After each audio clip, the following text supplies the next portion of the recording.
L'économie américaine ne donne plus de simples signes de faiblesse.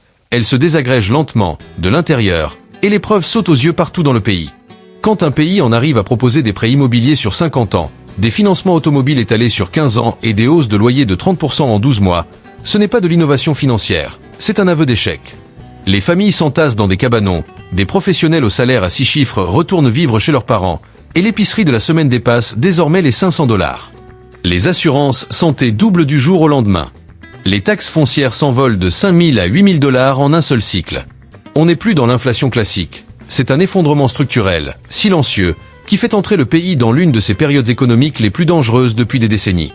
Et le premier signal, celui qu'on ne peut plus ignorer, c'est la rupture complète du marché du logement. Quand le logement devient inaccessible, tout le reste finit par tomber aussi. Ce phénomène frappe aujourd'hui toutes les grandes régions, de Miami à Chicago en passant par le sud de la Californie. L'apparition des prêts sur 50 ans montre que les ménages ne sont plus capables de respecter les critères traditionnels du crédit. Un financement qui s'étale sur une demi-vie n'a rien d'une idée brillante. C'est simplement la preuve que les revenus standards ne suffisent plus à payer les prix actuels, quel que soit le modèle économique qu'on applique. Et dans les grandes métropoles, cette tension se mesure facilement. Les loyers grimpent de 4 cents, 6 cents, parfois 8 cents $ par mois, comme si c'était devenu normal. Les taxes foncières, autrefois stables, bondissent désormais de 30%, parfois 70%, juste après une réévaluation. Dans le comté de Cook, par exemple, un propriétaire a vu sa facture passer de 6 000 à 13 000 $, mettant en péril des budgets déjà étranglés par des factures d'énergie et des primes d'assurance qui s'envolent. Sur les côtes, il faut désormais des revenus hors normes pour simplement louer un petit appartement. À Santa Monica, un studio flirte avec les 5 000 $, une chambre dépasse les 6 300 et un 3 chambres peut atteindre les 12 000, sans compter les frais supplémentaires. Ce n'est plus une exception locale. Le surpeuplement se propage dans tout le pays, parce que des millions de gens n'ont plus d'alternative. Des maisons prévues pour une famille abritent maintenant 3 ou 4 ménages, avec 6 à 8 voitures garées devant. La vie indépendante disparaît, remplacée par un système de survie multigénérationnel et multicolocatif. Même les options les moins attrayantes se délitent. Les garages transformés, les cabanes aménagées, les micro-logements au fond des jardins deviennent la dernière solution pour des personnes pourtant employées à plein temps. Ce ne sont pas des ajustements temporaires, ce sont les symptômes d'un système qui ne s'emboîte plus. Les salaires, les taxes et le coût du logement évoluent à des vitesses différentes, sans plus jamais se rencontrer. Et ce déséquilibre crée une conséquence massive, la paralysie totale de la mobilité. Impossible de déménager pour un nouvel emploi, car les loyers explosent partout. Impossible de réduire sa surface, car même les zones bon marché ont été renchéries par l'arrivée de travailleurs à distance. Impossible d'acheter, car les prêts ressemblent désormais à des baux à vie. Et impossible de rester, car les taxes et les assurances rendent les maisons financièrement intenables. Le logement n'est plus seulement hors de prix, il est devenu incompatible avec la réalité économique du pays. Et quand un pays n'arrive plus à loger sa population active, tous les autres piliers s'effondrent à leur tour. Si le marché du logement craque, c'est aussi parce que le socle qui est censé le soutenir, les revenus des travailleurs, s'est effondré en termes réels. Le cœur du problème américain aujourd'hui, c'est l'écart grandissant entre ce que les gens gagnent et ce que coûte simplement le fait d'exister. Ce n'est pas une petite différence, c'est un gouffre structurel. Depuis 2020, les prix des biens essentiels ont grimpé plusieurs fois plus vite que les salaires. La nourriture, qui montait autrefois de 2 à 3% par an, augmente désormais de 20 à 40% cumulés. Les primes d'assurance santé, autrefois autour de 150 à 200 $, s'étalent aujourd'hui entre 350 et 7 cents par mois. Les transports, les services, les charges, tout suit la même trajectoire ascendante. Voilà pourquoi avoir un emploi à plein temps ne garantit plus aucune stabilité. Même les revenus élevés se fragilisent. Gagner entre 80 000 et 120 000 $ par an, autrefois synonyme de classe moyenne supérieure, ne suffit plus. Entre le loyer, la santé, le transport et les dettes, il ne reste souvent rien à épargner. Et l'inflation dite modérée, celle que l'on voit dans les chiffres officiels, devient un cataclysme lorsqu'elle touche les dépenses obligatoires. Une hausse de 150 $ sur l'assurance santé ou de 100 $ sur les charges n'a rien d'une dépense facultative. Ces factures reviennent chaque mois, qu'on le veuille ou non, et elles s'accumulent sans répit. En parallèle, les entreprises, confrontées à l'automatisation et à la baisse de leurs marges, ralentissent les augmentations de salaire. Dans des secteurs entiers, marketing, design, support administratif, service client, les revenus stagnent, voire reculent, à mesure que l'IA et l'externalisation remplacent des équipes entières par des logiciels à coût quasi nul. Résultat, une population qui travaille, mais qui s'appauvrit année après année. Une pauvreté déguisée, qui qui se cachent derrière des diplômes, des titres de poste et des horaires pleins. Psychologiquement, l'impact est énorme. Des travailleurs expérimentés expliquent qu'il ne leur reste plus que 500 $ à la fin du mois. Les taux d'épargne sont au plus bas. Les contributions à la retraite disparaissent. Même les petites dépenses du quotidien deviennent des arbitrages de survie. Cet écart entre les salaires et les coûts alimente toutes les fragilités du système. Quand des millions de travailleurs n'arrivent plus à payer les dépenses essentielles, la machine économique perd sa capacité à fonctionner, à croître ou même à se stabiliser. L'effondrement de l'accessibilité financière n'est pas un accident, c'est devenu le cœur du problème. Et cet écart devient encore plus dangereux lorsqu'on ajoute le fardeau discret mais dévastateur du système de santé américain. Aujourd'hui, les dépenses médicales ne sont plus une simple ligne du budget. Elles sont une véritable machine d'extraction financière. Elles vident les comptes des ménages plus vite que n'importe quelle hausse de loyer. Les chiffres parlent d'eux-mêmes. Les primes d'assurance individuelles, autrefois autour de 150 à 200 $, atteignent désormais 350, parfois 750, prélevés directement sur les salaires avant même que les travailleurs n'en voient la couleur. Les franchises dépassent souvent les 4 000, parfois 8 000 $. Autrement dit, la plupart des Américains paient de leur poche avant même que l'assurance ne commence à rembourser quelque chose. Et ce n'est pas réservé aux urgences. Les médicaments, les spécialistes, les analyses, tout augmente beaucoup plus vite que les salaires. Une simple visite en centre de soins peut coûter 250 $, sans aucun test. Les hausses annuelles de 40 à 70% deviennent fréquentes, poussant des millions de personnes à réduire leur couverture ou à l'abandonner. Le problème, c'est que l'assurance n'est plus un filet de sécurité.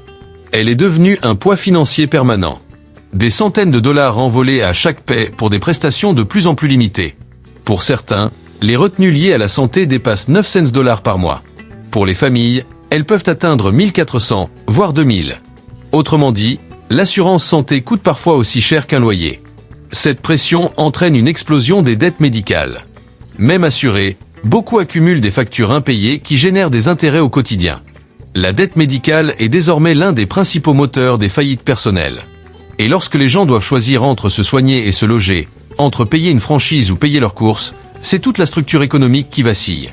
Ce qui devait protéger les ménages est devenu l'une des principales causes de leur effondrement. Ce fardeau médical s'ajoute ensuite à un autre phénomène, l'augmentation spectaculaire du coût de la vie quotidienne. Les biens et services qui constituaient le socle du budget de la classe moyenne, nourriture, énergie, internet, transport grimpent aujourd'hui à un rythme que même les meilleurs salaires ne peuvent plus suivre. L'alimentation en est l'exemple parfait. Là où un panier de courses coûtait 180 ou 220 $ il y a quelques années, il dépasse désormais régulièrement les 4 cents à 6 cents $. Les œufs, la volaille, les produits laitiers, les fruits, les produits de base, tout a pris 20 à 60% en cumulé. Les factures d'énergie sont devenues imprévisibles. Elles ressemblent désormais à des taxes variables. Une facture d'électricité qui tournait autour de 120 ou 150 $ atteint maintenant 220, parfois 3 cents.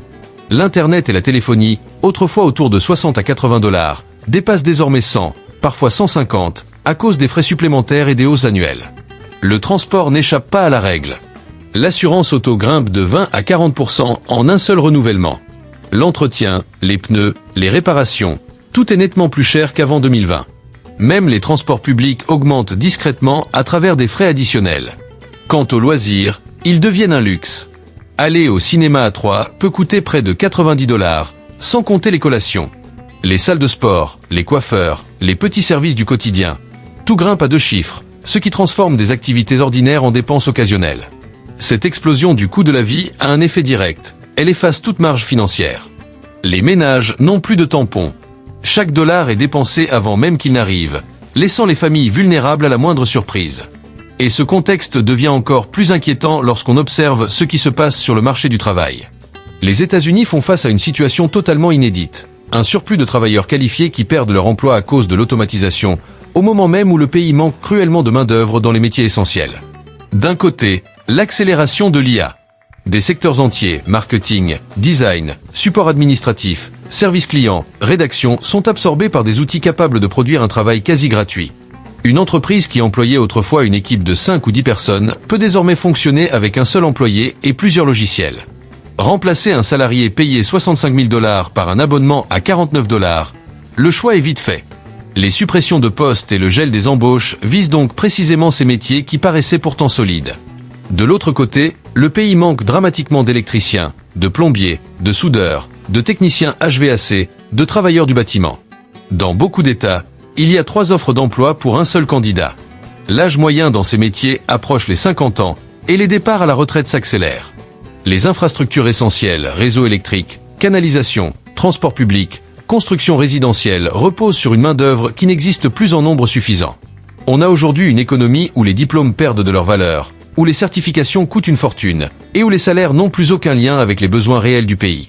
Un jeune diplômé, qui sort de l'université avec 60 000 $ de prêts étudiants, se retrouve souvent avec un salaire de 45 000 à 55 000 $. Pendant ce temps, un professionnel des métiers techniques, plombier, électricien, soudeur peut dépasser les 80 000, voire les 100 000 $, sans avoir mis les pieds dans une faculté. Mais malgré cette réalité, la transition vers ces métiers en tension reste extrêmement difficile. Formation insuffisante, coût de l'équipement, contraintes géographiques. Tout cela empêche les travailleurs déplacés de se reconvertir rapidement là où on a vraiment besoin d'eux. Et pendant que le pays manque de main-d'œuvre dans des secteurs essentiels, les grandes entreprises réduisent encore leurs effectifs. Moins de personnel, ça veut dire des équipes surchargées, des promotions qui disparaissent, des salaires qui stagnent. Les heures supplémentaires deviennent presque obligatoires, mais la rémunération, elle, n'avance pas. Beaucoup cumulent l'épuisement professionnel, sans aucune porte de sortie, car les opportunités de remplacement se sont évaporées avec le gel des embauches. Cette distorsion du marché du travail fragilise l'ensemble du pays. Une population active qui perd ses emplois stables, qui n'a pas le temps ni les moyens de se former, et qui voit ses revenus compressés, ne peut tout simplement pas suivre la hausse des prix.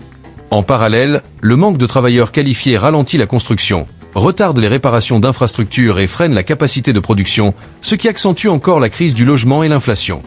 Le marché du travail n'est plus seulement inefficace. Il fonctionne désormais à l'envers, sapant à la fois la productivité du pays et la capacité des ménages à survivre. Et ce dysfonctionnement alimente directement la prochaine étape de la crise, le basculement d'une économie fondée sur les revenus vers une économie fondée sur le crédit. Quand les salaires ne suffisent plus à payer la vie quotidienne, les ménages se tournent vers des solutions financières qui repoussent l'échéance sans résoudre le problème. C'est ainsi qu'un pays glisse silencieusement dans une spirale d'endettement, un scénario qui rappelle étrangement la période précédant la Grande Dépression. Le meilleur exemple, c'est le Buy Now, Pay Later, ces services d'achat fractionnés. Au départ présentés comme un simple confort, ils sont devenus un substitut direct aux revenus disponibles. Aujourd'hui, même des achats de 20 à 40 $, courses, vêtements, produits courants sont divisés en 4 paiements. Pour des millions de personnes, ces plateformes agissent comme des lignes de crédit invisibles, sans la sensation psychologique de s'endetter. Pourtant, si l'on additionne les frais et les retards, le coût réel dépasse souvent l'équivalent de 30% de taux annuel. Les cartes de crédit racontent la même histoire. L'endettement renouvelable a franchi les 1300 milliards de $, avec des taux dépassant les 20 à 25%, même pour les emprunteurs considérés fiables. Les mensualités ne couvrent presque plus que les intérêts. Le capital, lui, ne bouge pas ou augmente. Et pour des foyers déjà ruinés par les assurances santé, les factures d'énergie et l'alimentation, ce modèle de remboursement intérêt d'abord est une condamnation. Certaines dettes génèrent 20 à 30 $ d'intérêt par jour, parfois ajoutés à 5 000 ou 10 000 $ de frais reportés. Dans ces conditions, rembourser le principal devient mathématiquement impossible pour les revenus modestes ou moyens. Les gens travaillent, paient et s'enfoncent malgré tout. Ce mécanisme ressemble terriblement à celui des années 1920, quand les familles finançaient meubles, appareils et biens essentiels, croyant vivre dans une prospérité accessible. Quand les revenus ont chuté, les défauts se sont enchaînés. La différence, aujourd'hui, c'est l'échelle. Et le fait que ces outils numériques n'ont quasiment aucune limite. Les services BNPL ne communiquent pas entre eux. Une personne peut donc cumuler des dizaines de microcrédits sans en mesurer l'importance. Beaucoup doivent 2 cents à 600 $ par mois éparpillés en petites mensualités, jusqu'au moment où tout s'écroule. Et dès qu'un choc survient, perte d'emploi, soucis de santé, hausse de loyer, ces dettes invisibles se transforment en défaut de paiement. La dépendance au crédit n'est pas un simple symptôme. C'est le mécanisme qui garantit l'effondrement. Mais ce modèle basé sur le crédit devient encore plus explosif lorsqu'on y ajoute un autre fardeau, l'augmentation rapide et généralisée des taxes locales. Les villes perdent des habitants, leurs caisses de retraite sont en déficit, leurs coûts explosent et leurs centres commerciaux se vident.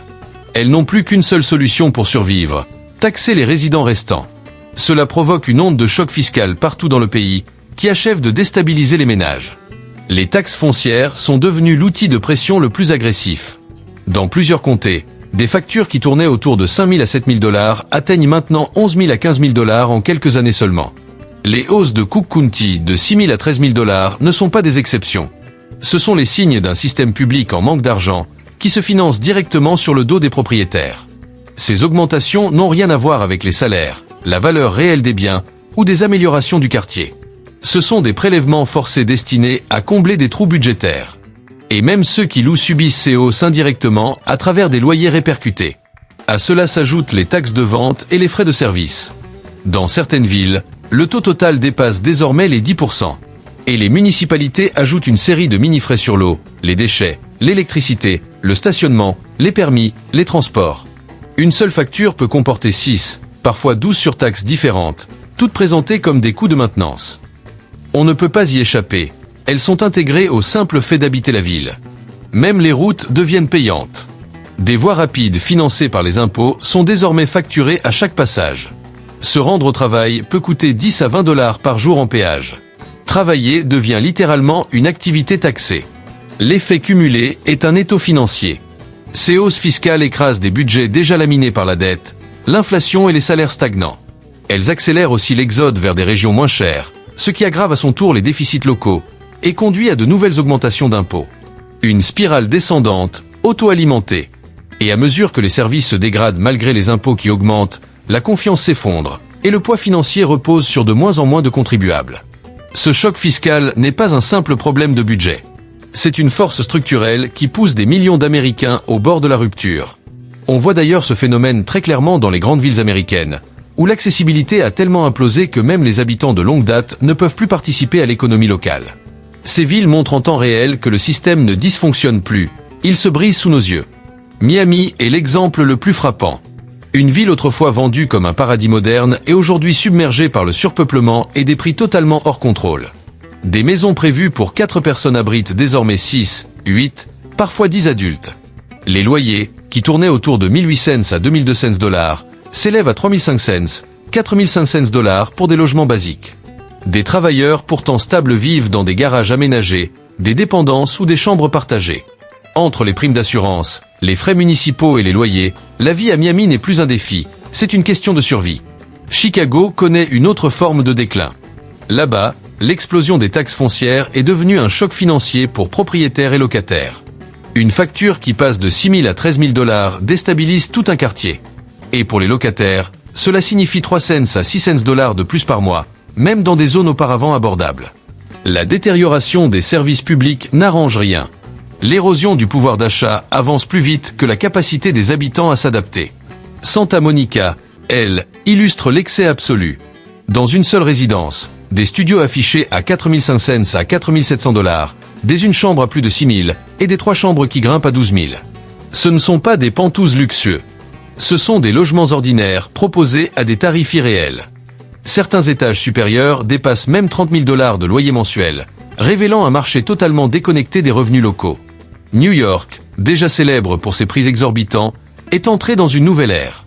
Même les couples à 2 salaires hésitent désormais à y rester. Les guerres d'enchères pour les locations, les frais d'entrée de 5 000 $ et les charges cachées dans chaque service repoussent des pans entiers de la population hors de la ville. Le résultat, c'est une migration massive et une fracture économique qui ne cesse de se creuser. Dans toutes ces villes, le même constat s'impose. L'accessibilité n'est pas en chute, elle a disparu. Le cœur urbain des États-Unis se transforme en un système où les travailleurs ordinaires ne peuvent plus vivre, se projeter ou survivre sans sacrifice extrême. Un effondrement urbain qui s'étend désormais à l'échelle nationale. Et cette disparition de l'accessibilité entraîne un phénomène encore plus profond, la désintégration émotionnelle, psychologique et sociale de la classe moyenne. La pression économique ne modifie plus seulement les modes de vie, elle change les identités. Des millions de personnes qui ont suivi le bon chemin études, travail, responsabilité se retrouvent piégées dans un quotidien où la simple survie occupe toute la place. L'épuisement est devenu la norme dans le monde du travail. Imagine travailler entre 40 et 60 heures par semaine, pour finalement ne garder que 2 cents à 400 $ une fois les factures réglées. C'est la réalité de millions d'Américains aujourd'hui, coincés dans un quotidien où chaque dépense devient une source de stress. Résultat, une population qui vit en tension permanente, incapable de profiter d'activités culturelles, de sorties ou même de moments de développement personnel. Peu à peu, tout ce qui donnait du sens à la vie disparaît. L'écriture, la musique, le sport, les voyages, les passions, tout s'efface, faute de temps, d'argent ou même d'énergie. On se lève, on travaille, on paie les factures, on essaie de récupérer, et on recommence. jour après jour. Et le plus inquiétant, c'est que même les rêves les plus classiques s'éloignent. Acheter une maison, devenir indépendant financièrement, fonder une famille, préparer sa retraite, autant d'étapes qui semblent désormais hors de portée. Beaucoup de jeunes adultes, entre 25 et 40 ans, reconnaissent qu'ils ne peuvent même pas louer un simple appartement sans aide extérieure. Même ceux qui gagnent entre 70 000 et 90 000 dollars par an finissent chez leurs parents ou en colocation, parce que tout, logement, nourriture, assurance, services a grimpé bien plus vite que les salaires. Ce glissement crée une frustration profonde. Les ambitions s'effritent, la confiance se brise, et l'écart entre ce que la société promettait et ce que chacun peut réellement atteindre devient insupportable. Cette détresse psychologique se traduit alors par un retrait massif. On sort moins, on participe moins, on s'isole. Et pendant ce temps, les réseaux sociaux bombardent d'images de vie luxueuses, de mariages somptueux, de voyageurs de prix, renforçant ce sentiment d'échec personnel, alors que les causes sont avant tout systémiques. La classe moyenne ne s'éteint pas discrètement, elle se désagrège de l'intérieur. Il ne s'agit plus seulement d'argent, mais d'une perte de motivation, d'espoir et de sens, une érosion psychologique bien plus profonde que les statistiques ne peuvent le montrer. Et cette rupture intérieure ouvre la voie à un choc plus vaste. Car tout cela mène à un point critique annoncé pour 2026. Les signaux d'alarme sont partout. La dette fédérale américaine atteint désormais 38 000 milliards de dollars, et sa progression dépasse largement la croissance du pays, les recettes fiscales et même la productivité. Les intérêts à payer sur cette dette atteignent un niveau autrefois associé aux grandes crises économiques, siphonnant les budgets qui servaient à financer les services publics, les infrastructures et les programmes d'urgence. Parallèlement, le marché du travail montre ses propres fissures. L'automatisation portée par l'IA devrait accélérer tout au long de 2025 et culminer en 2026, supprimant des centaines de milliers d'emplois administratifs, sans créer d'équivalent en retour. Les entreprises, confrontées au coût de l'emprunt et à la baisse de la consommation, préparent des plans de licenciement, des réductions d'heures et des gels d'embauche. Une tempête parfaite, au moment même où les ménages ont déjà vidé leurs économies et saturé leurs lignes de crédit. Le logement, lui aussi, va connaître une nouvelle zone de turbulence. Les propriétaires verront leurs assurances grimper, leurs prêts à taux bas expirer, et leurs mensualités bondir de 2-3% à 6-7%. Pour beaucoup, ce sera tout simplement insoutenable. Les locataires, eux, ne seront pas épargnés, puisque les hausses de coûts seront répercutées dans les loyers. Et pendant que les ménages suffoquent, les institutions publiques s'affaiblissent. Les villes, frappées par des départs massifs, des retraites à financer et des besoins croissants en services, ne parviennent déjà plus à équilibrer leur budget. Le gouvernement fédéral, lui, voit sa capacité d'aide limitée par le poids colossal des intérêts de la dette. Les systèmes de protection sociale se retrouvent en tension. Et les programmes d'urgence devront, eux aussi, être restreints. Tout converge vers un même point. Une dette qui explose, un marché du travail qui se contracte, un logement qui redevient inaccessible et des institutions qui vacillent. Quand ces quatre piliers cèdent en même temps, le système ne se contente plus de fléchir. Il casse.